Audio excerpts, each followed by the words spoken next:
I could still feel Bella's warmth in the car, though I had already put miles between us. I drove quickly toward home to make my nightly appearance, knowing that soon I would leave again to take solace in Bella's dreams. Although a part of me still felt voyeuristic, the quiet comfort I had found in watching her sleep, hearing her whisper my name, was not something I could easily give up. As soon as I walked into the house, I heard chattering in the living room. My family was arguing, and yet again I found myself the center of their attention. Of course they all knew of my plans to spend the day with Bella on Saturday, and were currently in loud dispute over whether or not such a thing should be allowed. Allowed, as if I were a child and needed their permission. I rolled my eyes when the conversation soon came to an abrupt halt as I entered the room. "No, please continue," I said sarcastically. "Sounds like it was just getting interesting." "Edward, we're merely discussing the situation, and what it could potentially mean for our family," Carlyle told me calmly. "Your decisions affect all of us now, and we just want to be sure you're taking all the necessary precautions. No one is accusing you of anything. I've already told them they don't have anything to worry about," Alice added, a wide grin spreading across her face. "You love her. You're not going to hurt her." "Right," I mumbled. "Thanks." I wished I could sound more confident than that some of Alice's faith in me would rub off. But with the memory of Bella's scent still burning my throat, and blurring my sense of reason, it was difficult to see things as clearly as she did. "See, he doesn't even trust himself," Rosalie said sharply. "Why should the rest of us?" "Rosalie," Esme scolded, sounding just motherly enough to make me chuckle. "Fine. Just let me know when I should start packing," Rose snapped as she flew from the room. I growled after her, but stopped when I noticed Emmett's glare. "Relax," he warned. "She's just upset. No need for you to make it any worse.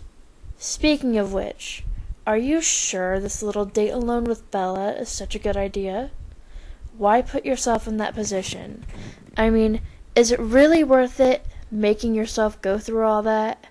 I nodded, then looked meaningfully at Alice, who smiled, and let her mind wander over a dozen or so images of Bella and I together, alone, safe. I held onto each one of them as tightly as I could, trying to convince myself I was strong enough to make them reality. "Whatever," Emmett thought, smirking slightly as he, too, left the room. "But don't say I didn't warn you." "Don't worry, Edward," Alice said kindly, noticing the worried look on my face as she bounded to my side. "Everything will be perfect." "I only wish I could be sure." "Well, I'm sure," she teased. "Shouldn't that be enough?" Needing to refocus my racing thoughts, I decided to spend the rest of the evening at the piano, much to Esme's delight. I played all of her favorites, as well as the piece Bella had inspired. I let the music surround me, envelop me, until the last of my worries had faded away. As soon as it was late enough, I took off into the night, with a renewed sense of confidence. I wondered how it was possible that each night, when I ran away from my family and all that was familiar, every step closer to Bella felt more like home. I hurried to her window, climbed in noiselessly, and watched in awed silence at the beauty of my Bella sleeping. There was something different about her tonight, though, and I once again wished futilely that I could get a glimpse into her mind. Her face remained calm, not a single worried line taking away any of the peace from her face, yet she was obviously restless. She tossed and turned, and several times she startled herself awake, though her eyes didn't ever stay open long enough to focus on anything around her.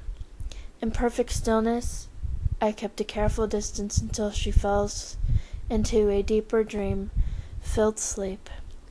She didn't speak as often as usual, although I was excited to hear my name escape her lips more often than once. "Edward," she said softly, and I instinctively leaned closer as my body fought against my common sense. It was more painful for me the closer I was, but I couldn't stop the pull I inevitably felt when she called out to me. I knew I shouldn't touch her. My icy hand would surely wake her up, but somehow, with each passing second, the pull was becoming more of a gravitational force. "Edward, stay," she mumbled, turning from her back onto her side, so she was facing me. "More." Her unconscious request was enough to break the last of my resolve. Like a fool, with absolutely no self-control whatsoever, I reached out and gently brushed a piece of her hair away from her face, careful not to touch her skin. Her head tilted toward my hand, like she knew I was there, and longed to be nearer. The hint of a smile played at the corner of her mouth. She sighed, her warm breath washing over my face, which was now just inches away. I felt the familiar burn intensify, but miraculously it was overshadowed by the electric current that once again seemed to pass between Bella and I. Desperate for the distraction, I allowed one finger to slightly trace down her cheekbone, thrilling to the feeling of her warm skin against mine. Afraid she would stir at my cold touch, I held my breath and listened closely to her heartbeat, trying to find any indication that she'd been startled. As steady as her breathing, her heart continued its perfect rhythm, and I let out a sigh of relief. When she further relaxed into my touch, I started to hum softly, hoping whatever dreams were filling her mind remained pleasant ones. The night passed quickly, and far too soon. I could see the sun beginning to streak in through the window. Once I heard Charlie stir, I knew it was time to leave her side. Though thankfully, I also knew I would be even less time than usual before I'd see her again. Being in the enclosed space of the car with Bella wasn't the most comfortable option for me, but I wasn't about to give up precious time with her just because it caused me some physical pain, especially since today was my day for questions. I ran home quickly and got into my car, driving back to Bella's without stopping in at home.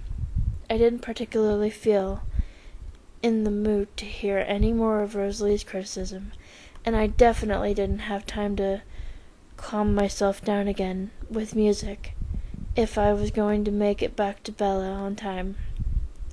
I arrived just as Charlie was heading out the front door, and waited until he was out of sight, parking where he had been.